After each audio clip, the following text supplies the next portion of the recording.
Olá para todos vocês que estão para me ouvir nesta maravilha de vídeo. Hoje faremos mais uma continuação do Vlog Podcast. Pois é, sim, ninguém pediu, mas eu quero. Vamos iniciar esta conversa sobre a economia nos jogos de RPG, tanto MMORPG quanto RPGs de mesa. Está certo? Então bem, se este assunto já lhe interessa, então por favor, se inscreva e compartilhe e já vai dando like. Exatamente, vamos lá. Após a nossa breve intro. A economia nos jogos online tem sido algo muito discutido por pesquisadores e economistas de todo o mundo. Pois é, um assunto muito interessante onde até mesmo especialistas têm algumas dúvidas. Então, obviamente, não serei eu, um mero mortal, que irei apresentar todas as soluções possíveis. Então, caso eu fale alguma besteira, me corrija aí nos comentários. Essa é a sua deixa. Vamos lá. Teremos 3 tópicos aqui hoje. O lance de jogatinas monetárias, o lance de quando você paga para ter mais dinheiro no jogo e o lance quando os próprios jogadores movimentam o jogo. Bem, o primeiro sistema é muito parecido com o que temos em Mario, por exemplo. É onde você corre por um mapa, pegando cada vez mais moedas, onde conforme essas moedas vão se acumulando, elas juntam e você ganha uma vida. E essa vida você usa para continuar jogando e continuar pegando moedas para continuar ganhando vidas e continuar jogando. Um ciclo, digamos que infinito. Pelo menos até você resgatar a princesa. Esse ciclo a gente vê em jogos mais modernos também, só que não só com vida, pois eles perceberam que isso não é o suficiente para prender a pessoa por muito tempo. O que eles descobriram é que se fazer com que exista uma loja, por exemplo, você vai ser incentivado a comprar.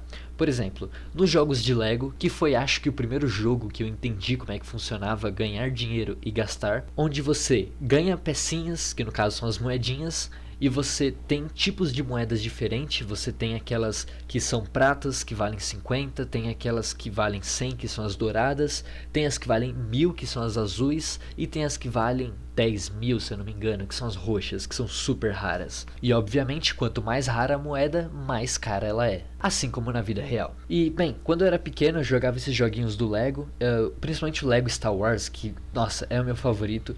Eu jogava muito ele, e eu não entendia, eu apenas pegava as moedas e continuava jogando o jogo. Até que teve um dia em que eu fui até aquele, digamos, estabelecimento, aquele balcão onde você compra as roupinhas, tudo, e lá eu observei e vi que dava pra você gastar tudo aquelas pecinhas em personagens que você poderia usar a qualquer hora e a qualquer momento no jogo. E isso me deixou espantado na época. E bem, quando eu percebi isso, eu tinha uma montanha de pecinhas, porque eu não gastava elas. E quando eu percebi, eu comprei tudo de uma vez. Pois é, foi um dia incrível esse, eu me sentindo no shopping podendo comprar tudo de todas as lojas. E, de fato, o que os especialistas falam, que isso de ter uma economia dentro do jogo faz com que aumente a vida útil do jogo, isso é verdade. A gente quer ter aquela coleção de todas as roupinhas e quando falta só aquela última roupinha que é extremamente cara, a gente fica repetidas vezes fazendo a mesma tela, fazendo as mesmas coisas, porque a gente sabe que em determinadas telas a gente ganha mais dinheiro do que em outras, e aí a gente junta tudo aquela bolada de dinheiro e gasta tudo em uma roupinha só pra ser feliz e nunca mais poder jogar aquele jogo. Pois é, isso aconteceu comigo em Lego Star Wars umas 1000 vezes. E essa primeira parte, ela é muito mais comumente vista em jogos mais antigos e jogos que não são online. Por exemplo, esses Lego é do Play 2, o Mario é do Super Nintendo. Então, para vocês terem uma ideia, funciona muito melhor isso quando não é online, ok? Existe muito mais quando não é online. Quando é online, aí a gente tem um ponto aí divertente, porque nos dias de hoje o mais comum que a gente vê, principalmente em jogos mobile, jogos que são gratuitos, a gente vê esse tipo de mecânica aqui, que seria a nossa segunda vertente. E o que é? É quando você gasta dinheiro na vida real para ter o dinheiro no jogo. Bem, para pais e mães, a primeira coisa que eles olham é tipo, ficam totalmente na defensiva com o cartão de crédito deles, porque eles sabem que o filho vai gastar tudo em roupinha de jogo. E olha, isso é bem verdade, mas você tem que entender que o dinheiro é nada mais nada menos do que a confiança. Por exemplo, aquela que foi quebrada com a EA Games quando ela fechou totalmente o lance de crédito dos jogos dela. Mas isso não é muito diferente, por exemplo, de quando bancos fecharam e perderam milhões de dinheiros de contribuintes. Entende? Então tem esse lance de confiança. Quando você tá com dinheiro na vida real e gasta no jogo, é como se você tivesse uma conversão. Você tá em uma casa de câmbio, comumente. Então, por exemplo, você tá indo trocar reais por euro, sabe? Então, bem, você tá trocando reais por cristalzinhos coloridos, que é o que é naquele dinheiro ali, entendeu?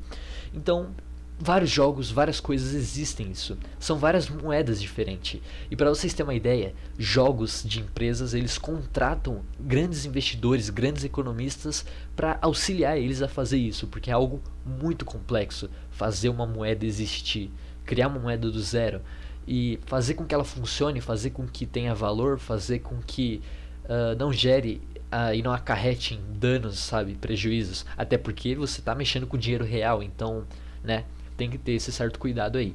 Você gasta dinheiro na vida real para você ter mais dinheiro ali dentro do jogo. Você tinha, por exemplo, R$17 e trocou por 50 cristais no jogo, entende? Então você fez uma conversão aí. E esse tipo de transação é extremamente rentável para jogos. Bem, FIFA tá aí de pé até hoje e não me deixa mentir, tá ligado? Então, esse tipo de transação, ela serve para um tipo de jogo, para outro não, mas no geral é um tipo de jogo que, por mais que é visto ali com maus olhos, dependendo do jeito que for usado, é benéfico. Quando é um jogo pay to win, aí tá o problema, entendeu? Porque pay to win nada mais é do que você gastar dinheiro para ter vantagem no jogo, entendeu? Então, por exemplo, você gasta dinheiro na vida real e ganha um pack de tiro muito mais poderoso do que do seu inimigo que não gastou nada, entende? Isso aí tá o problema. Mas quando você gasta dinheiro na vida real pra ter uma skinzinha na sua arma, aí tudo bem, entendeu? Aí é problema da pessoa se ela quis gastar com isso, mas não tá interferindo no jogo de outra pessoa, né? Então, isso principalmente quando é online, né? Quando é jogo single player, meio que tanto faz. Na verdade, realmente tanto faz. Vamos agora para o que me levou a fazer esse vídeo, que é a terceira vertente, que no caso seria exclusivamente a economia nos jogos de MMORPG.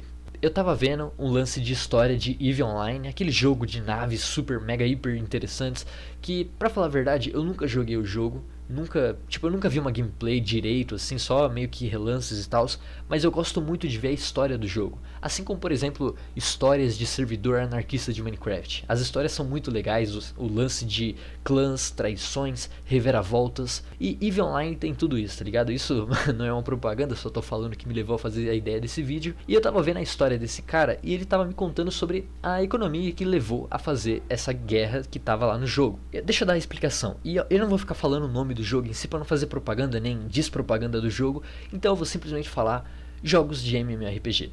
Nesses jogos de MMORPG, por mais que eu esteja generalizando, eles funcionam dessa forma aqui. Existe um espaço onde as pessoas podem fazer o que elas quiserem até determinado ponto. Existe, por exemplo, uma mina de cristais de diamante, por exemplo. A pessoa, ela vai minerar essa mina. Ela consegue ali, ela gasta tempo e recurso dela para minerar esse diamante, e assim que ela terminou, ela pode fazer duas coisas. Ela pode usar o diamante para ela mesmo, para os benefícios dela, ou ela pode vender. O jogo deixa esse espaço, o jogo permite que você faça isso. A pessoa ela pode, por exemplo, colocar o preço que ela quiser naquela vendinha. E outros jogadores, já que é um jogo online, né, estamos falando aqui de MMORPG, as pessoas elas compram ou não aquele produto. E determinadas outras pessoas podem fazer a mesma coisa. Elas também vão na mina de diamante, só que elas fazem por um preço menor. Então as pessoas vão comprar de quem tiver o menor preço, e assim vai ter uma concorrência, entende? E isso serve para qualquer coisa nesses jogos de MMORPG. Tanto para, sei lá, cristais, combustíveis, e empresas podem ser criadas. É absurdo, mas é de fato. Eu pessoalmente não sei como é que funciona exatamente o lance de como criar e fazer funcionar. Eu não sei exatamente como faz funcionar, mas eu sei que existe. E é algo incrível de você ficar sabendo. Porque quando você descobre exatamente como funcionam as coisas, você começa a associar. Então, por exemplo, digamos que se um cara que fazia todo o trabalho, ele andava até um determinado local, entrava na mina, se arriscava com os perigos que tinha lá, cavava, pegava o diamante, depois se deslocava até ali aquela venda e colocava para vender. Era um trabalhão, né, digamos assim.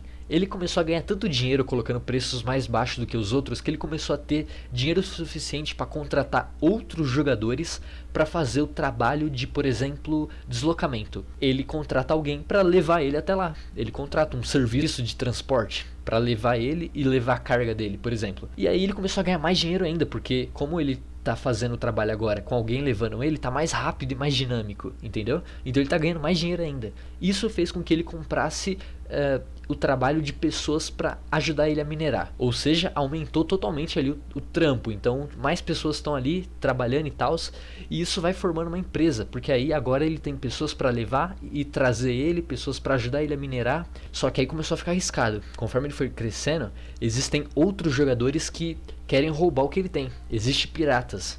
E aí esses piratas vão tentar roubar dele. Então ele contrata players também, contrata outros players para ajudar a proteger aquilo, contrata uma outra empresinha de segurança, porque ele percebeu que era pior arriscar ser roubado do que gastar um pouco para ter seguranças, entendeu? Então, ok, começou a ter todo um trabalho. Então você vê que esse um cara começou a dar trabalho para um monte de gente. E então essas várias empresas juntas decidem se unificar e formar uma única e grande empresa. E se você for parar para pensar, não é só um jogo que é assim, na vida real também é assim, tá ligado? E é por isso que esses jogos eles são tão incríveis, porque com você vendo esses jogos trabalhando em pequenos espaços, você aprende mais ou menos como funciona o todo na vida real. Basicamente, olhando bem por fora assim, você consegue ver pelo menos o superficial do negócio. Esse cara começou a crescer, teve uma empresa ali e tal, dessa vez ele não precisa mais abaixar totalmente os preços para pessoas comprarem dele, porque ele já tem uma certa fama. Então ele pode cobrar um pouquinho mais caro por conta da qualidade que as pessoas já sabem que ele tem, tá ligado? Só que aí o que acontece? Existe outra cidade que tem um concorrente tão grande quanto ele, uma empresa do mesmo porte que ele, e ele não quer concorrência.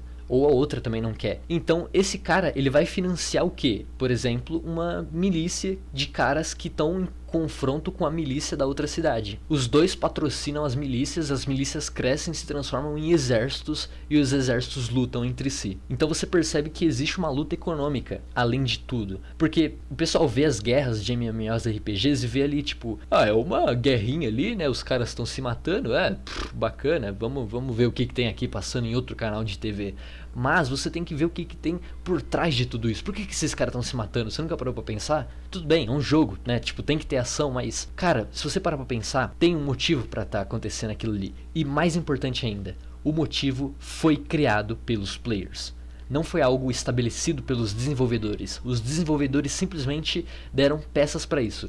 Os desenvolvedores possibilitaram a existência daquela mina de diamante, eles possibilitaram a existência de um lugar para se vender o diamante e possibilitaram a existência de o cara poder criar o próprio lance de comércio. Então, nesse ponto aqui da história já existem o que? Rotas comerciais, disputas políticas, intrigas, guerras comerciais, empresas derrubando empresas. Aí, por exemplo, a empresa desse cara estava tão grande que ele precisou de ajuda, ele contratou não, né? Ele se afiliou a um patrono, então agora são dois sócios. Só que aí os sócios brigam, tem traição, a empresa se divide no meio. E isso é incrível nos jogos de MMORPG. E não é à toa que quem joga MMORPG dificilmente joga outros jogos. E isso acontece o inverso também. Quem joga outros jogos também não joga muito MMORPG. E eu falo isso por experiência própria. Então, dá pra entender o porquê. São núcleos de pessoas diferentes. Eu, por exemplo, não sei se eu conseguiria jogar um MMORPG sabendo que eu sou só uma peça, assim, sabe? Porque eu assistindo um vídeo de um cara falando de acontecimentos passados é uma coisa. Porque eu tô olhando toda a situação por cima, né?